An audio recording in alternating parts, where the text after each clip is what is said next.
The steel beneath my back is so cold it steals the air from my lungs. Overhead, the surgical lamp is a white sun, merciless, unwavering, pressing heat onto my eyelids until I want to clamp them shut. I don't. I can't. Every muscle is a knot, every thought a tight wire thrumming with dread. The heart monitor ticks a steady beep, beep, beep, beep, but to me each note lands like a hammer on an anvil, forging a fate I can't walk away from. Metal clinks and slides on a tray to my left as a nurse arranges instruments. Paper rustles to my right where Dr.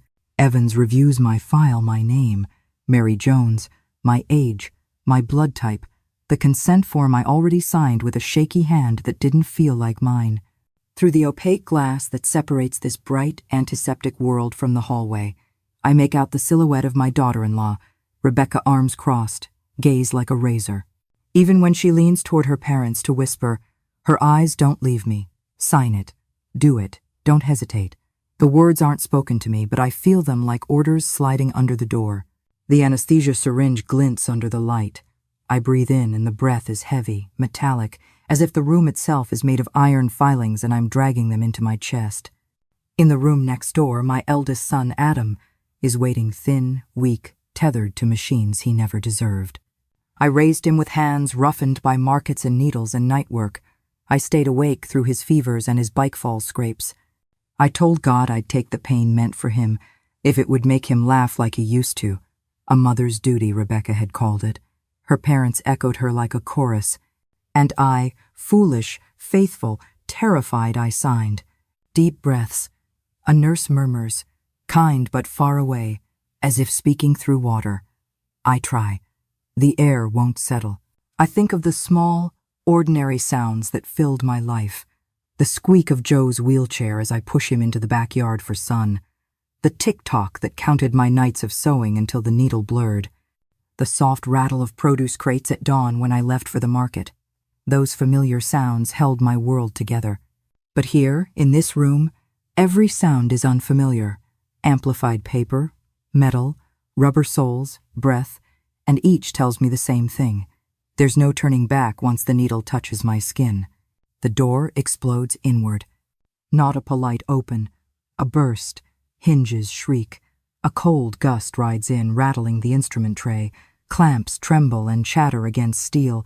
The room stills, as if someone lifted the needle off a spinning record. I strain against the straps, lifting my head an inch too.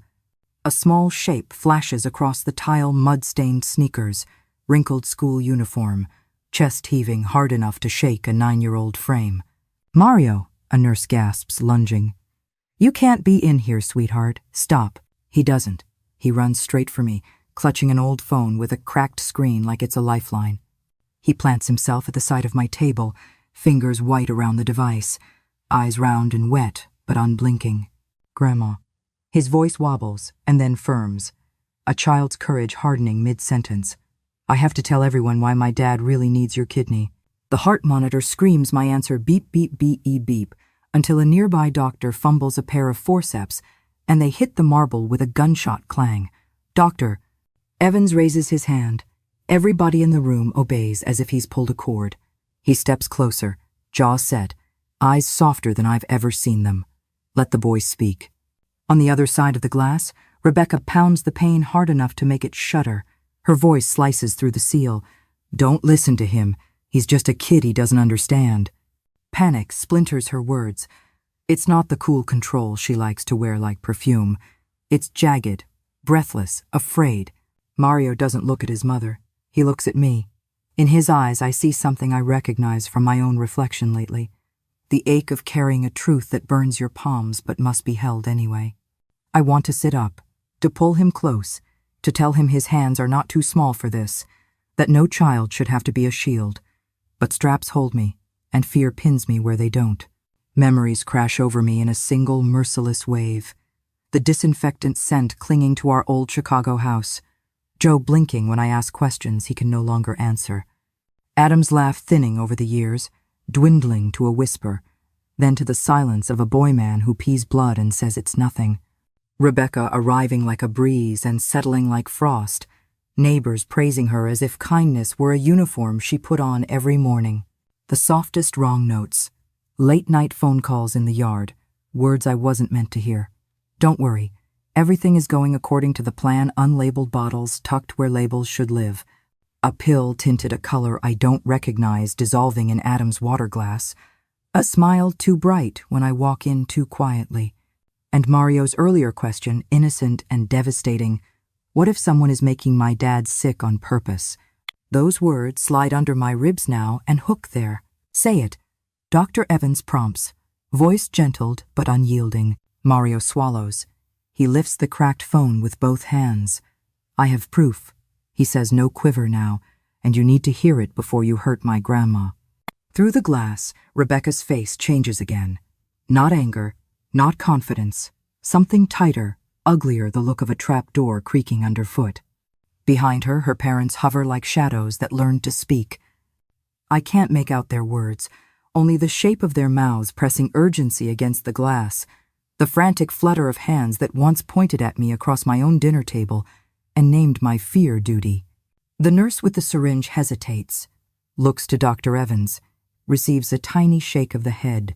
The needle lowers, not to skin, but back toward its tray. The beeping steadies, though it still rings like an alarm against my skull. Mama, Adam once promised, clinging to my skirt in a market aisle. When I grow up, I'll build you a beautiful house. He is a thin silhouette on a bed down the hall now, waiting for a piece of me to keep him here. The thought rips me in two, one half racing to save him, the other half clawing toward a truth I've been too afraid to hold.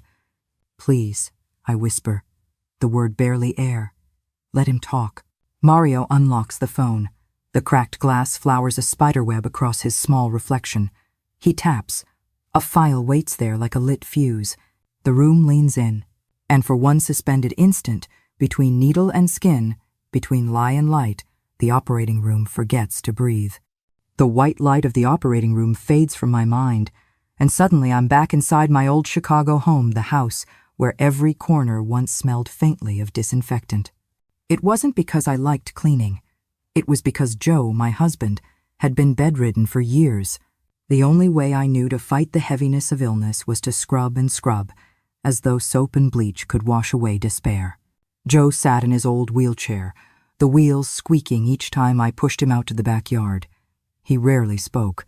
Sometimes a sigh slipped past his lips, and I never knew if it meant pain or just emptiness.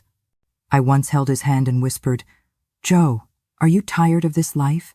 He blinked, slowly, his gaze drifting to nothing. That was his answer. My world was small but relentless. I woke before dawn to haul crates of vegetables to the market.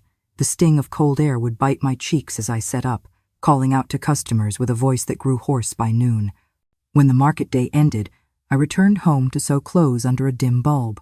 Needles pierced rough fabric until my fingers bled. And still, after mending torn shirts for neighbors until midnight, I rose again with the morning. All of it for my sons. Adam, my eldest, tall and broad-shouldered, was the pride of my heart. He worked in construction and filled the house with his laughter when he came home covered in dust. But then his laughter weakened. First he said he was only tired.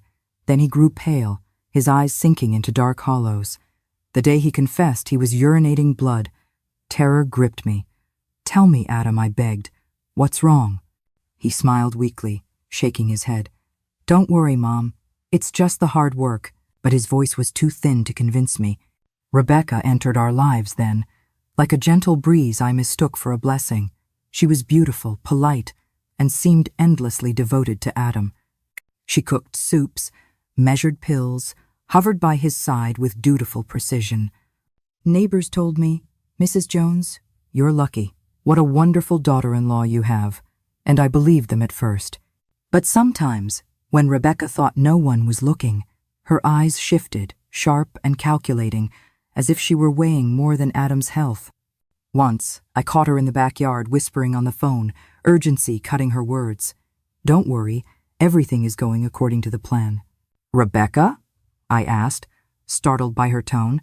"Who are you calling so late?" She jumped, then laughed nervously. "Just a friend, Mom. Go back to sleep." I wanted to believe her. I tried. Brandon, my younger son, was different. Quieter, gentler, always fixing things. He worked as a plumber and electrician, his hands stained with grease, but always ready to help. Each visit he brought small gifts, fresh bread, a bag of oranges, sometimes nothing more than his steady company. "Mom," he said once, "don't wear yourself down. You've carried enough." But I waved him off. Adam needed me more. Or so I thought. And Mario, my sweet 9-year-old grandson, Adam and Rebecca's child, was my one bright star.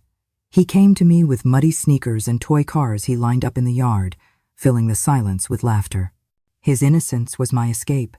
But even he, in his small, unguarded way, saw too much. One evening, while pushing his car along the steps, he looked up at me with eyes too serious for his age.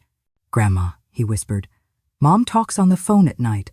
I heard her say something about medicine, but I didn't understand." I forced a smile and patted his hair. "She was probably talking to the doctor, my boy. Don't worry." But in my chest, something shifted.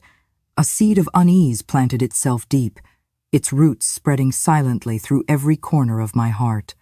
That seed would one day bloom into the nightmare that brought me here to this cold operating table, listening to Mario's trembling voice tell the world a truth I was too afraid to face. It was late afternoon, the smell of toasted rice drifting from my small kitchen, when Rebecca stepped inside. She didn't greet me. She didn't smile. She only folded her arms across her chest, her eyes colder than steel. Her voice sliced the air. "Mom, the doctor says only your kidney is compatible. It's your responsibility. You have to save him." The wooden spoon slipped from my hand, clattering into the pan with a dull clang. My throat went dry. For a moment I searched her face, desperate to find warmth, compassion, anything. But all I saw was determination, sharp and merciless. "I know," I whispered, my lips trembling. "I'll do everything for Adam." She gave a short nod, as though I had passed a test, then turned on her heel. But not even 10 minutes later, the front door opened again. Her parents, Mr. Collins and Mrs. Peterson, strode in as if the house already belonged to them. They didn't knock. They didn't hesitate. They sat at my dining table like judges at a trial. "That's right," Mr. Collins rasped, clearing his throat. "A mother's duty is something you cannot run from. The whole family depends on you now." Mrs. Peterson's gaze pinned me like a knife. "If you refuse, the shame will fall on all of us. People will say you don't love your son. What kind of mother lets her child die when she could prevent it?" Their words struck me harder than blows. Adam was nearby, slumped in a chair, his once strong body now skin and bones. His hand trembled as he reached for mine, icy cold. "Mom," he whispered, his voice breaking, "I trust you. You'll save me." I looked into his sunken eyes, eyes that once sparkled with mischief when he was a boy running through the market, clinging to my skirt. Now they reflected only exhaustion and pleading. My chest tightened. I nodded, unable to speak, suffocated by the burden pressing against me from all sides. That night, the weight of their demands followed me everywhere. I ladled soup into Joe's bowl, his wheelchair squeaking on the concrete floor. His gaze drifted away, lost in shadows. I wanted to ask him if I was doing the right thing, but his silence was unbreakable. He was only a shadow of the man I once leaned on. In the backyard, Mario was pushing his plastic car through the dirt. He looked up at me, eyes clouded with doubt. "Grandma," he said slowly, "what if someone gets sick because another person gives them medicine?" My heart stopped. The bowl nearly slipped from my hands. "Why do you ask that, my boy?" I tried to steady my voice, but it shook. Mario lowered his head, pushing his car again, saying nothing. The sound of the little wheels against the stones was louder than my heartbeat. I didn't know it then, but his question was the first crack in the dam I had built around my fear. A dam about to burst. The days that followed pressed down on me heavier than the sweltering Chicago summer heat. I still rose before dawn, trudged to the market with crates of vegetables and oranges, and stitched clothes beneath the dim glow of my old lamp. Outwardly, life looked the same. But inside I was unraveling. Each step, each stitch carried the same question. Am I doing the right thing? Adam's face haunted me, his frail smile, his trembling hands.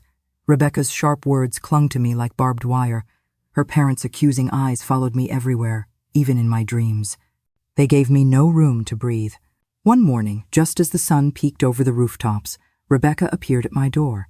I had just set down a steaming teapot. the fresh scent of spearmint filling the kitchen. Without knocking, she walked in as though the house were hers. Her tone was firm, almost military. "The doctor says there isn't much time left. If you keep hesitating, Adam could be in danger." She laid down a stack of medical papers on the dining table, white sheets covered with numbers and signatures I didn't understand. She pointed at each line like a schoolteacher lecturing a child. "It says clearly, here you are, the only compatible donor. No one else can save him." I clutched the teapot so tightly the hot steam scalded my fingers. Yet I felt no pain, only a ringing in my ears, a weight crushing my chest. I picked up the broom instead, sweeping the floor as though I could brush away her gaze. "I heard you," I whispered, my voice barely audible. "I'll do everything for Adam." But inside, I wanted to scream. I wanted to run until the truth couldn't catch me. The broom scratched against the concrete floor, the sound dull and mournful, drowning beneath Rebecca's relentless stare. When she finally left, I collapsed into a chair, burying my face in my hands. I thought of Adam as a boy, his little legs chasing me through the market stalls, tugging on my skirt, laughing. "Mom, when I grow up, I'll build you a big house." Now he lay pale, a shadow of that vibrant child. Could I really let him fade away while I stood by and did nothing? And yet, every time I thought about giving up my kidney, fear strangled me. Not fear of surgery, but of a darkness I couldn't name, something deeper, hidden. That night, Rebecca's parents came again. They arrived with a basket of fruit, mangoes, and oranges, but placed it down like an afterthought. They sat in the living room's two best chairs, their posture proud, their tone unforgiving. Mr. Collins leaned forward, his raspy voice hard as gravel. "In my day, parents sacrificed everything. My grandmother sold her land to save her son. Now it's your turn." Mrs. Peterson added, her eyes gleaming sharp as glass, "If you refuse, this family's honor will be buried. Neighbors will say you never loved Adam. You will not even deserve to be called his mother." Their words cut into me, leaving no space for reply. My lips trembled, but no defense came out. In the end, I only lowered my head and gave a slight nod like a puppet pulled by invisible strings. That night, dinner was heavy as a funeral. Rebecca, with false tenderness, placed a piece of chicken on my plate. "Mom, save your strength for the surgery." I stared at the meat, unable to swallow. Adam sat across from me, gaunt but smiling weakly. "Mom, I know you'll save me, just like you always have." His words pierced my heart. I remembered staying awake through fevers, cooling his body with wet cloths. I remembered running to bandage scraped knees when he fell from his bike. Always, I had been the mother who did everything. But this time, why did I feel like I was walking into a trap? Brandon, silent in the corner, didn't touch his food. His spoon only stirred the soup. His eyes never left Rebecca, watching her as though trying to pierce through the mask she wore. The room thickened with suspicion, the clinking of spoons sounding like hammers on my conscience. And then, I noticed something strange. Rebecca carried Adam's plate to the kitchen herself, scrubbing it quickly, inspecting it as though she feared someone might see something hidden inside. My stomach twisted. A chill passed through me. That night, I lay awake listening to the tick-tock of the clock on the wall. Each tick told me Adam's time was running out. Each tock told me my own freedom was slipping away. And beneath it all, the echo of Mario's soft voice. "Grandma, what if someone is making my dad sick on purpose?" It no longer sounded like a child's fantasy. It sounded like a warning. That night, thirst pulled me from bed. I padded down the hallway, the old floor creaking beneath my bare feet.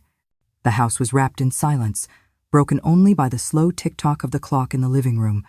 I poured a glass of water, but just as I raised it to my lips, I froze. Voices.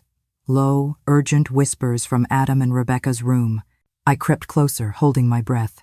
Rebecca's voice, hushed but sharp, slipped through the door. "Yes, after the transplant, we'll have all the data. Don't worry, she won't dare refuse." My hand trembled so badly water spilled down my nightgown. Data? What data?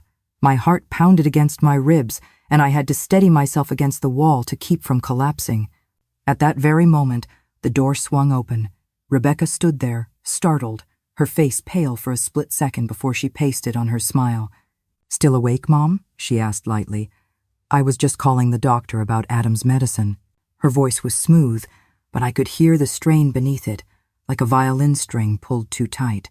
I nodded, unable to find my words. She smiled again, forced, then closed the door softly. But her mask didn't fool me anymore. That smile was no longer the smile of a devoted wife. It was the grin of someone hiding something unspeakable. From that night forward, the world around me grew heavier.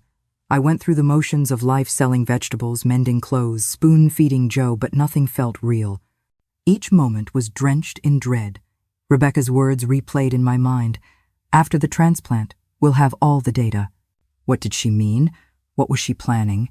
One afternoon, while I was folding laundry, Mario arrived with mud-stained shoes and paint still clinging to his small fingers. He dropped his backpack in the corner and sat on the floor with his toy cars. Normally, his chatter filled the air, but this time he was quiet, too quiet. Finally, he looked up, his young eyes shadowed. "Grandma," he whispered, "what if my dad isn't sick because of life, but because someone is giving him medicine on purpose?" The words struck me like lightning. My knees nearly buckled. The shirt I held slipped from my hands, crumpling to the floor. Why would you say that, my boy?" My voice shook as I forced a smile. "You mustn't imagine things. Your mom loves your dad." But Mario only lowered his head, pushing his car across the tiles without a word. His silence screamed louder than any answer. That night, the unease inside me grew unbearable. My thoughts churned, tangled in memories I had tried to dismiss. The hidden phone calls, the unmarked pill bottles, Rebecca's false smiles, the sharp glint in her mother's eyes. And Mario's innocent question. What if Adam was not simply a victim of fate? What if someone he trusted most was quietly killing him? I lay awake in my bed, staring at the ceiling as shadows stretched across the room. Each creak of the house felt like a warning. Each gust of wind through the window carried whispers I didn't want to hear. By dawn, I knew one thing for certain. The truth was clawing at my door, and sooner or later, I would have to face it. The next day, I carried soup to Adam at the hospital. The corridors smelled overwhelmingly of disinfectant, a sharp tang that stung my nose and made it hard to breathe. My son lay pale in bed, IV tubes snaking into both arms, yet he managed a weak smile when I entered. "Mom, you're here," he whispered, his voice no stronger than a sigh. I set the warm container on the nightstand and prepared to feed him, but my eyes wandered, drawn to Rebecca at his side. She held a glass of water, her movements too precise. Then, with a slight so quick I might have missed it, she dropped a small, strangely colored pill into the glass. I froze. My breath caught. Had I imagined it? "Rebecca," I asked softly, forcing calm, "what was that pill?" She startled, spilling a little water before flashing a smile that didn't reach her eyes. "It's just a supplement for his kidney, Mom. The doctor prescribed it." Her voice was smooth, but my skin prickled as though ice had been pressed against it. Later, after Adam finished eating, I found the courage to ask the attending doctor. He adjusted his thick glasses, scanned Adam's file, then looked at me with surprise. "No, Mrs. Jones, we haven't prescribed any new supplements. His current medication is sufficient." The words hollowed me out. Rebecca had lied. I left the hospital in a daze, my footsteps echoing down the sterile hallway. My chest tightened until it hurt to breathe. Why? Why would she give Adam something in secret? That evening, Mario appeared at my house again. His small hands trembled as he pulled an old cell phone with a cracked screen from his backpack. "Grandma," he whispered, "I want you to listen." He tapped the phone. A recording played Rebecca's voice, hushed but clear. "After the transplant, the test results will be perfect. Don't worry, she won't dare refuse." My hands shook so violently the phone nearly slipped. I stared at Mario, whose eyes brimmed with both fear and courage. "I found it on Mom's old phone," he said, voice breaking. "I don't know what it means, but I thought you should know." I pulled him into my arms, my tears soaking his hair. "You're so brave, my boy," I whispered, though my heart was collapsing inside my chest. Test results, selling data, the strange pill, the unmarked bottles, Brandon's worried glances, Mario's innocent warnings. Loose pieces of a puzzle were coming together, and the picture they formed terrified me. That night I didn't sleep. The clock ticked relentlessly in the living room, every second hammering the truth deeper into me. Adam's suffering wasn't just illness. Someone was orchestrating it. Someone under my roof. And the worst part? I was running out of time to stop them. The following afternoon, Brandon arrived at my house with his old toolbox slung over one shoulder. His shirt was worn at the seams, his hands still stained with grease from work. He didn't say much, he never did. Instead, he pulled a ladder into the kitchen and began fixing the flickering light bulb above the table. I sat nearby, trying to fold laundry, though my hands wouldn't stop trembling. The bulb crackled once, twice, then glowed bright as Brandon tightened the last screw. He climbed down slowly, the old bulb clutched in his hand. But when his feet touched the floor, his face held a seriousness that froze me in place. "Mom," he said in a low, careful voice, "I've seen some strange things." My heart stuttered. "What do you mean?" He set the bulb on the counter, then leaned closer, his eyes locked on mine. In Adam's medicine cabinet, there are bottles with no labels. Rebecca hides them well, but I found them. The plate I had been drying slipped from my fingers and clattered into the sink, spraying water across my blouse. I gripped the edge of the counter to keep myself upright. "Brandon, what are you saying?" He shook his head, voice tight. "I'm afraid. What's happening to Adam isn't natural. I'm afraid someone's doing this to him." His words struck like thunder.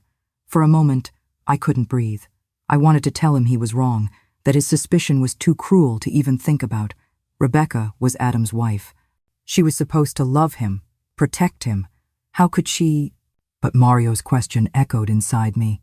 What if my dad isn't sick because of life, but because someone is giving him medicine on purpose? My throat closed around the truth I didn't want to name. I stood frozen, staring at Brandon, unable to deny him, unable to speak. The next day, I brought soup to Adam at the hospital again. The room was sterile, white, heavy with the smell of chemicals. Rebecca was there, perched beside the bed, eyes fixed on the IV bag dripping slowly into Adam's arm. She didn't even greet me. On the nightstand, half hidden under a crumpled napkin, I noticed a small white plastic bottle, no label.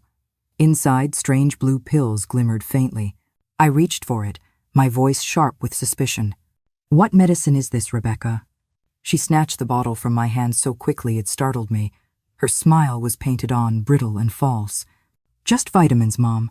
The doctor prescribed them to help his kidneys." But my blood ran cold. The way she grabbed it, the way she smiled, everything was wrong. I sat beside Adam, spooning food into his mouth, but my mind was racing.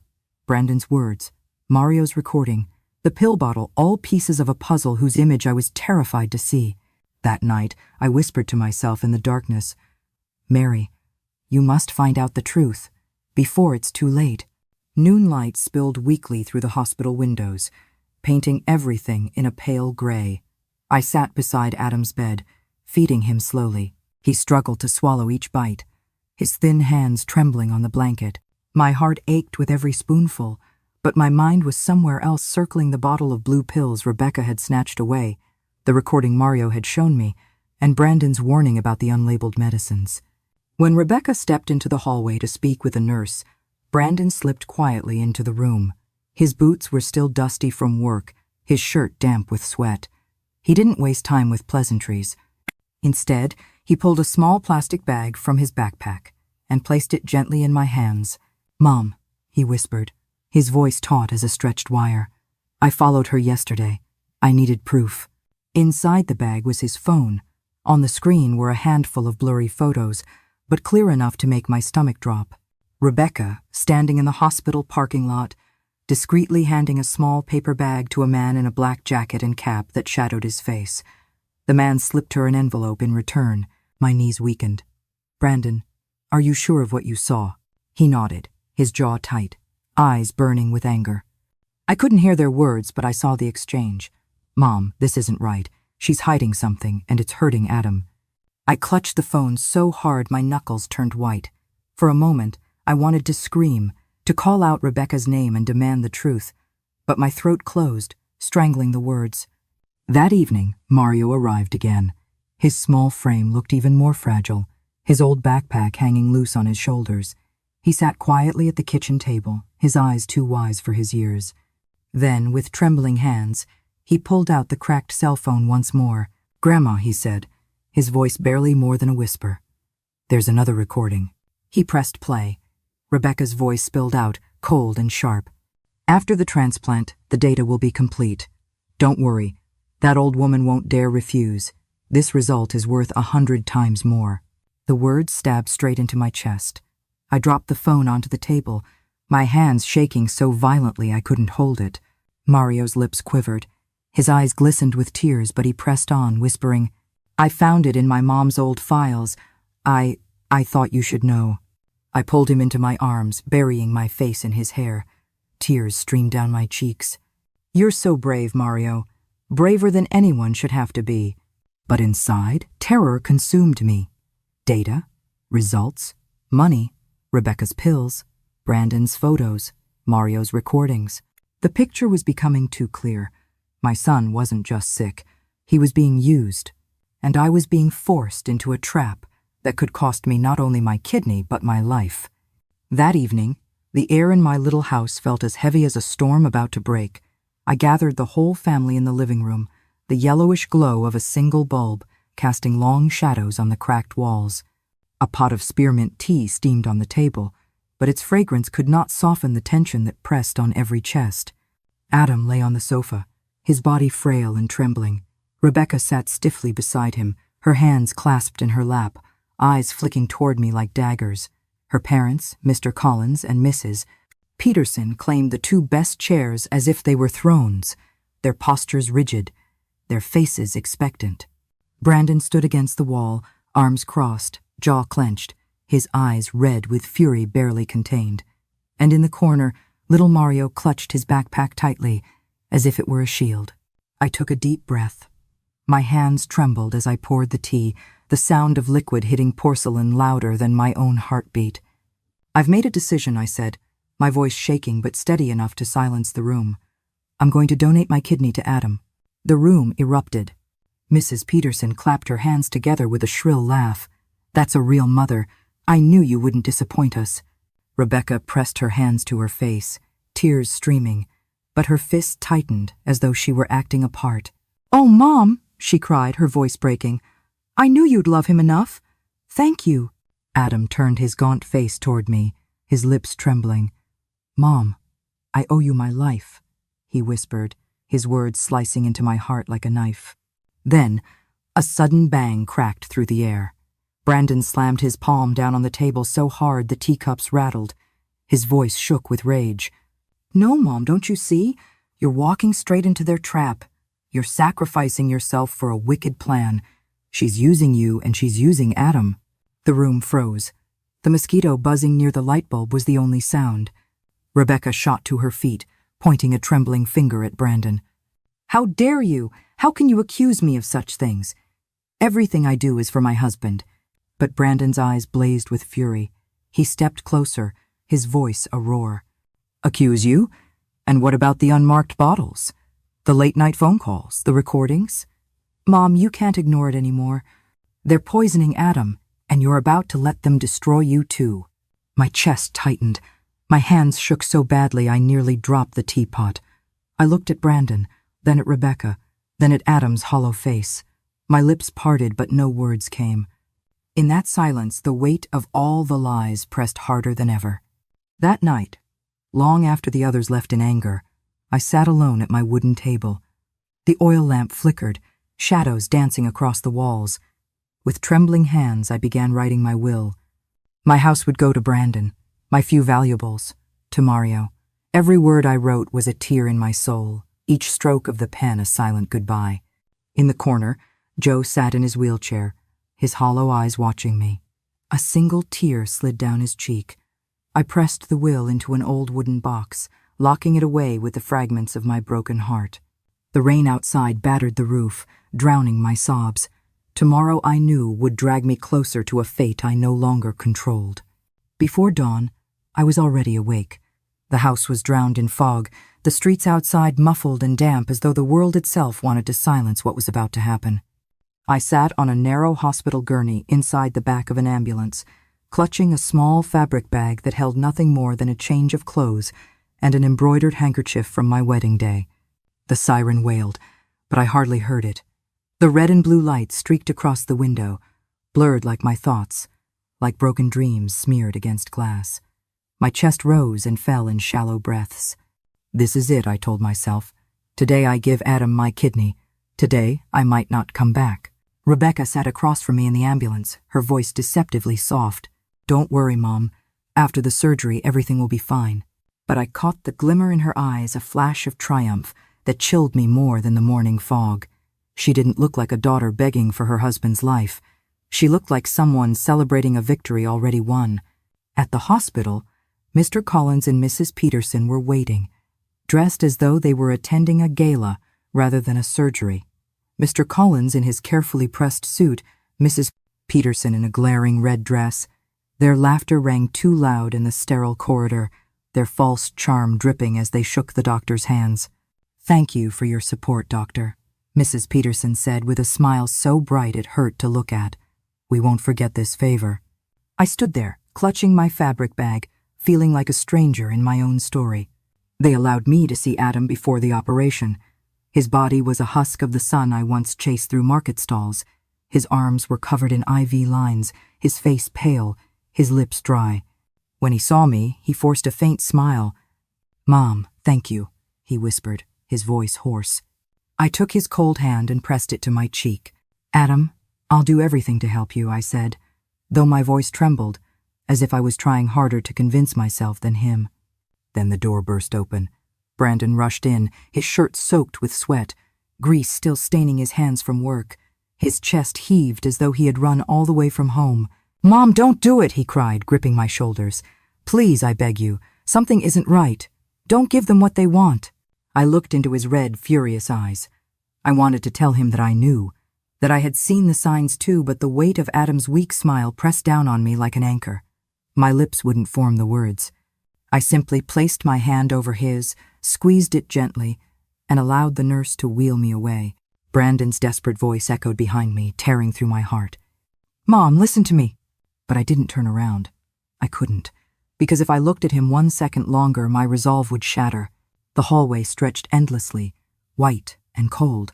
The smell of antiseptic burned my nostrils, made me nauseous. Overhead, a voice boomed from the loudspeaker. Operating room number 3, prepare for kidney transplant. They led me into a changing room. A nurse placed a sterile blue gown over my shoulders, tied the strings too tight, then slid a cap over my graying hair. I caught my reflection in the mirror. Hollow cheeks, eyes ringed with sleepless nights. A face I barely recognized. Mary, I whispered to myself, are you saving your son or walking into a trap you'll never escape? I gritted my teeth and stepped out. As they wheeled me past the glass-walled waiting area, my blood froze. Rebecca and Mrs. Peterson stood there with a man in a black jacket and a cap the very same shadow Brandon had photographed. I saw Rebecca slip an envelope into his hand. He pocketed it quickly and vanished into the hallway. A bead of cold sweat slid down my spine. My heart pounded so violently I thought it might break the monitor before they even strapped me in. I wanted to scream. I wanted to demand the truth. But the nurse pushed me forward into the blinding white of the operating room. The operating room was a cage of light and metal. White walls reflected the glare of the surgical lamps until the whole space felt unreal, like a nightmare painted too brightly. Nurses moved with rehearsed precision, placing electrodes on my chest, checking monitors that pulsed and beeped with every tremor of my heart. Dr. Evans stood at the head of the table, his face calm but grave. Everything is ready, Mrs. Jones. Try to relax. Relax. How could I? My hands shook so violently the straps on my wrists rattled against the steel. My body felt like it didn't belong to me anymore.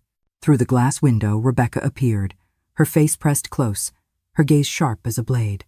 She lifted her hand and gestured toward the papers on the clipboard. A nurse carried the final consent form. She mouthed the words silently. Sign it. The pen slipped into my trembling hand. I stared at the paper as if it were a noose. My name scratched across it in blurred ink, each stroke slicing through my soul. When I finished, I felt as though I had signed my own death sentence. Images spun in my head, Adam's weak smile, Mario's innocent eyes, Brandon's furious warnings, the unmarked pill bottle, the recording whispering after the transplant. The data will be complete. My vision blurred with tears. I wanted to scream, to tear the paper in half, but my hand was too weak. I could only lie there, waiting for the anesthesia needle to pierce my skin. A nurse held the syringe aloft, the liquid glistening under the lights. The heart monitor quickened beep, beep, beep, each note hammering in my skull. I closed my eyes, whispering a prayer I couldn't finish. Then, the door exploded open with a crash so loud it silenced every machine in the room for a heartbeat. Hinges shrieked. A gust of cold air whipped across the sterile space. And there he was, Mario. He stormed in like a tiny whirlwind, sneakers still caked with mud, school uniform rumpled, chest heaving as though he had outrun the world. In his small hands, he clutched the cracked old phone like it was the only weapon he had. A nurse rushed after him, her voice shrill. "Child, you can't be in here, stop!" But Mario didn't stop. His eyes locked on mine, wide with fear yet burning with determination no 9-year-old should ever have to carry. "Grandma," he cried, his voice trembling but loud enough to freeze every soul in the room. "I have to tell everyone why my dad really needs your kidney." The room fell into stunned silence. The heart monitor screamed, the only sound left beep, beep, beep faster, louder, like a clock running out of time. Dr. Evans raised his hand. His voice was firm, unshakable. "Let the boy speak." Rebecca's scream ripped through the glass. She pounded on the window, her face twisted in panic. "Don't listen to him. He's just a kid. He doesn't know what he's saying." But her mask had cracked. I saw it in her eyes, the wild flicker of fear, the panic of secrets clawing to escape.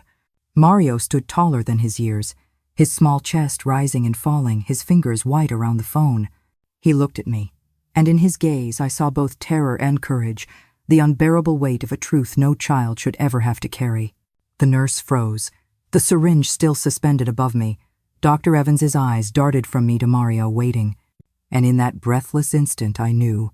Whatever came out of that cracked phone would decide everything.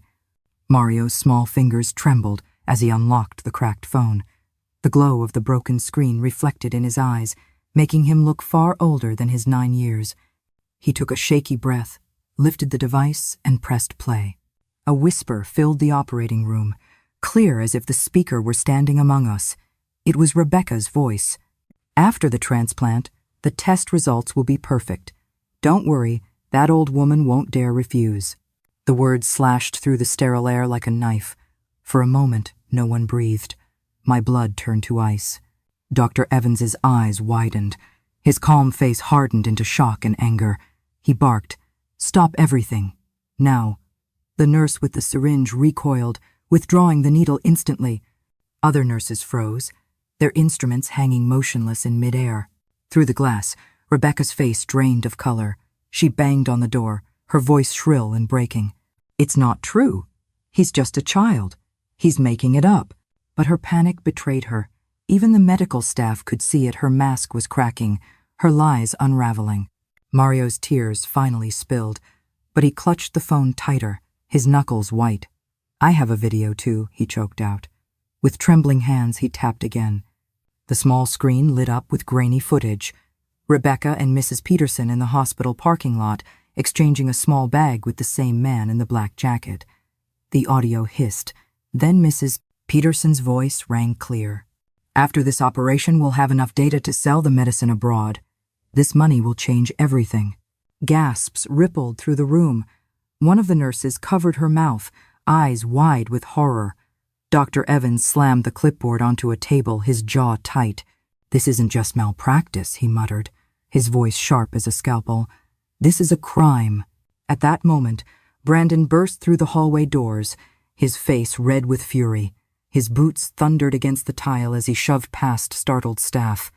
He pointed at Rebecca through the glass, his voice roaring like a storm. "You poisoned him. You thought we were all blind, but your lies end here." Rebecca shrieked, her voice cracking into hysteria. "Lies. They're all lies." That old woman manipulated the boy, but her words rang hollow, even to her own ears. She backed away from the glass as Brandon pounded on it, his rage boiling over. He swung the door open, his steps heavy, his hand rising before anyone could stop him. The slap echoed like thunder in the operating room, the sound so sharp it seemed to slice the air. Rebecca staggered, clutching her cheek, tears springing to her eyes, not of guilt, but of fear. "What did you give him?" Brandon shouted, his voice raw. What medicine have you been feeding my brother?" Rebecca's tears streamed, but her gaze held only defiance. "You're all insane," she screamed. "I did it for Adam, for his future. None of you understand." Dr. Evans stepped forward, his tone cold and commanding. "This is no longer a surgery. This is a police matter. Call security now." Nurses scattered, the sound of hurried footsteps filling the corridor. I lay on the table, my body trembling, tears streaking my face. Relief and horror warred inside me, relief that the truth had finally broken free. Horror at the realization that my family had been dragged into something darker than I ever dared imagine. Mario sobbed quietly beside me, still holding the phone like a sword. Brandon stood at my side, fists clenched, glaring at Rebecca as if his fury alone could tear the mask from her. And in that unbearable silence after the storm of revelation, I knew my family was changed forever. Rebecca's cries filled the hallway, sharp and frantic, but no one moved to comfort her. Her parents pressed against the glass, their faces pale, their once proud eyes darting like trapped animals. Mrs. Peterson pounded her cane against the floor, her voice shrill and venomous. "You dared to use your grandson against us, you wicked old woman," she screamed, her finger stabbing toward me. Her accusation sliced me open. My throat tightened until I couldn't speak. I hadn't manipulated Mario, he was just a child who had seen too much, forced to carry truths heavier than his small shoulders should ever bear. But her words still struck, pressing shame against the years of sacrifice I had given this family. "Stop!" Dr. Evans roared, his voice like a hammer shattering glass. He ripped an envelope from Mr. Collins' hand. A bribe slipped toward a doctor moments before and hurled it onto the sterile floor. Bills scattered like dead leaves, their crumpled edges fluttering against the cold tile. "The law decides here," Dr. Evans declared. "Not money." The room froze. Security arrived, 2 men in dark uniforms, their heavy boots echoing. They closed in on Rebecca, Mr. Collins, and Mrs. Peterson. Rebecca twisted and fought, her voice breaking into ragged sobs. "Let me go. I was doing it for Adam, for science. You don't understand." Her mother clung to her, wailing, but the guards pried them apart with firm hands. Mr. Collins dropped his gaze to the floor, his false dignity collapsing. For the first time, he looked small.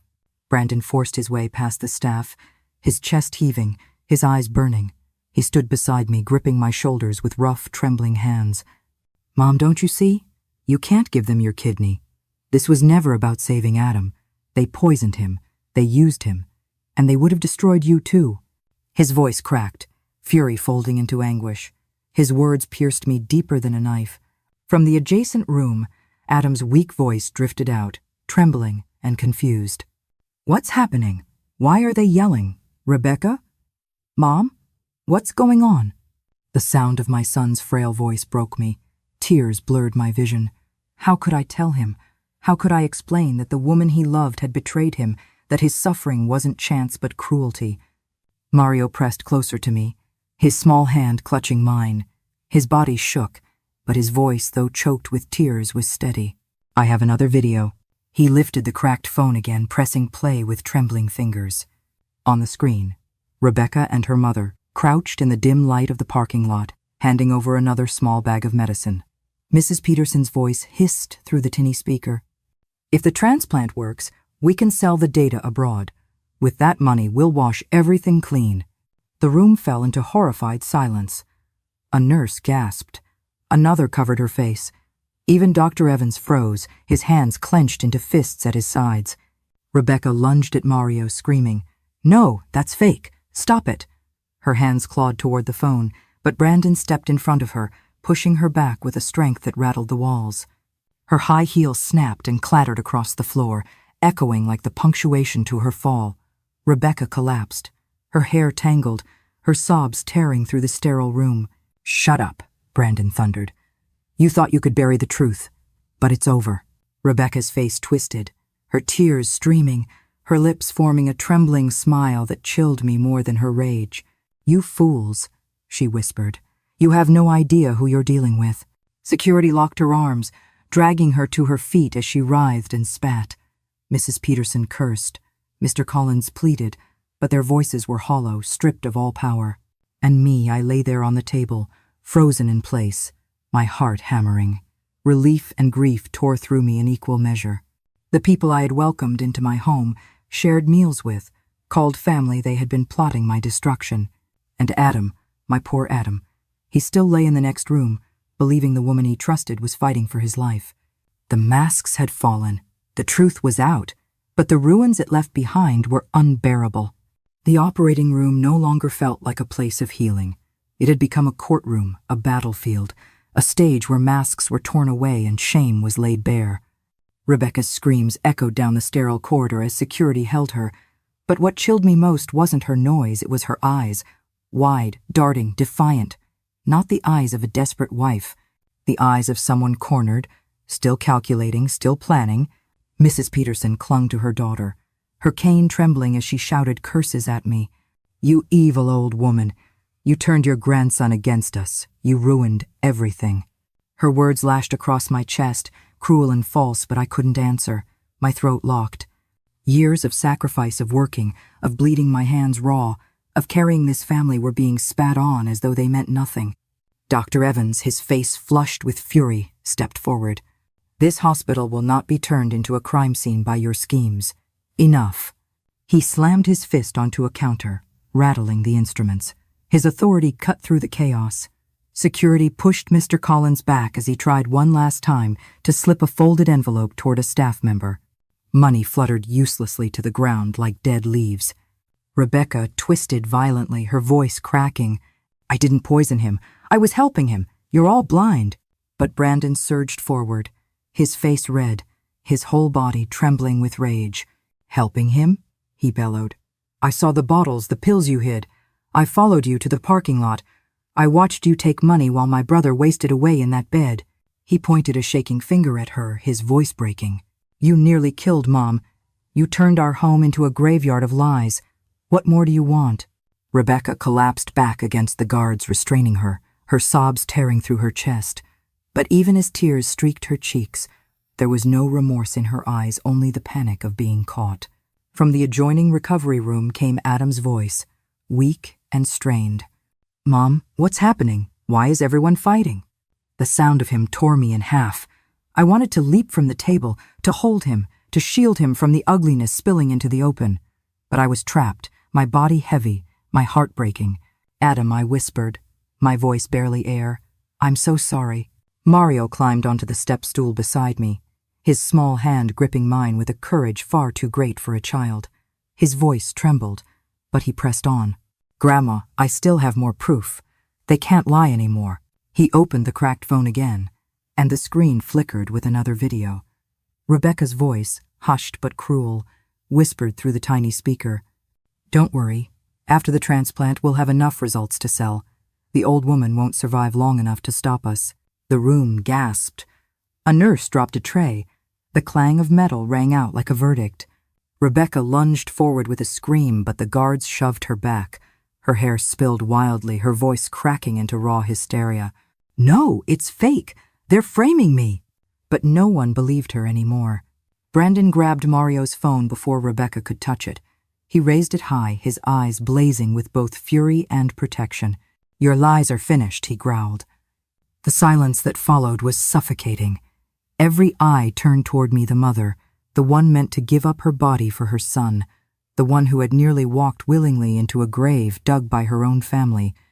I felt the weight of their stares, of the truth at last laid bare, and I realized nothing would ever be the same again. The moment the last recording played, the fragile thread holding the room together snapped. Rebecca shrieked, straining against the guards. "Lies! All lies! I did this for Adam." Her voice was raw, clawing at the walls, but no one flinched anymore. Her tears had lost their power. Brandon's hand tightened on Mario's phone.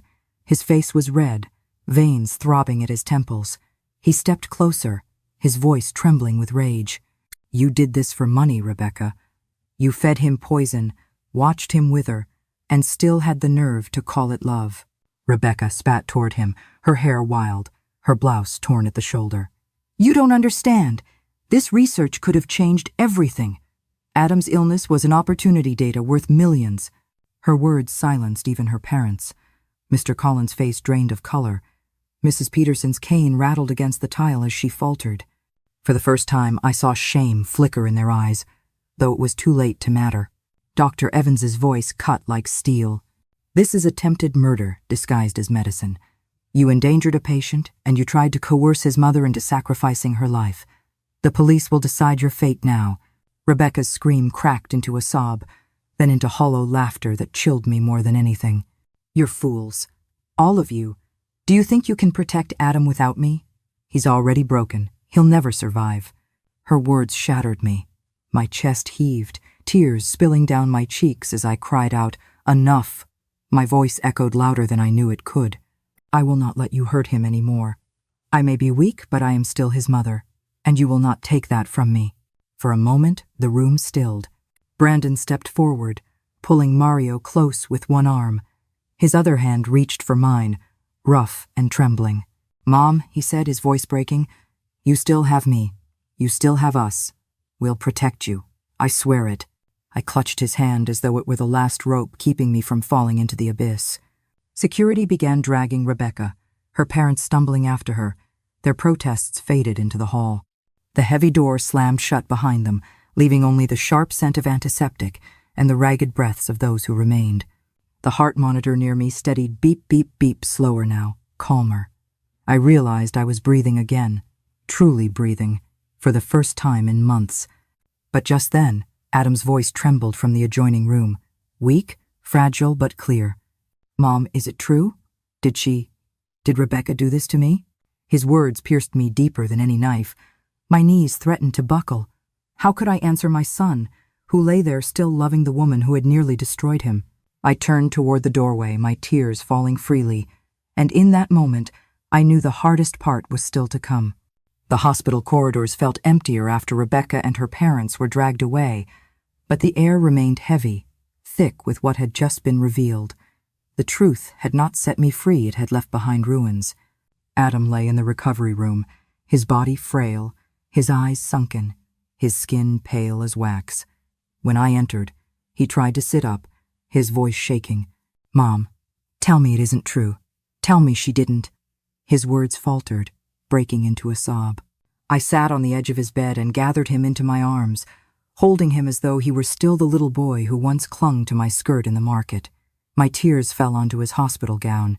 "Oh, Adam," I whispered, "I don't know where the lies began, but I promise you this, you will never face them alone again." His thin shoulders shook as he wept. "I was blind. I trusted her, and I almost let her destroy you." I smoothed his hair back like I did when he was a feverish child. "What matters is that you're still here. We will fight for tomorrow together." But inside, I wasn't sure I believed my own words. In the following days, the hospital was a hive of whispers. Newspapers carried headlines that screamed of a drug ring, of illegal trials, of betrayal hidden behind the mask of family. Photos of Rebecca, Mr. Collins, and Mrs. Peterson appeared beside words like fraud, poisoning, and arrested. Neighbors whispered too outside the market stalls, in hushed voices at church, on front porches where laundry flapped in the wind. Some pitied me, others judged me. All I could do was bow my head and keep walking. Back home, my small house felt hollow. Joe sat in his wheelchair, silent as ever. But when I told him the whole story, Mario's recordings, Brandon's warnings, the moment in the operating room, 2 tears slid down his gaunt cheeks. For the first time in years, I felt the faintest squeeze of his hand in mine. It was enough to remind me I was not utterly alone. Mario became a quiet hero. Neighbors called him brave, and when he ran into my arms whispering, "I'm sorry I didn't speak up sooner, Grandma," I could only laugh through tears and tell him, "You saved me, my boy. You saved us all." Brandon stayed close. He fixed the broken kitchen light, mended the squeaky gate, repaired things without being asked. But it wasn't the repairs that mattered, it was the way he lingered, watching me, protecting me. "You still have me, Mom," he repeated often, and each time I clung to his words like a lifeline. Yet at night, when the house grew still, the questions returned.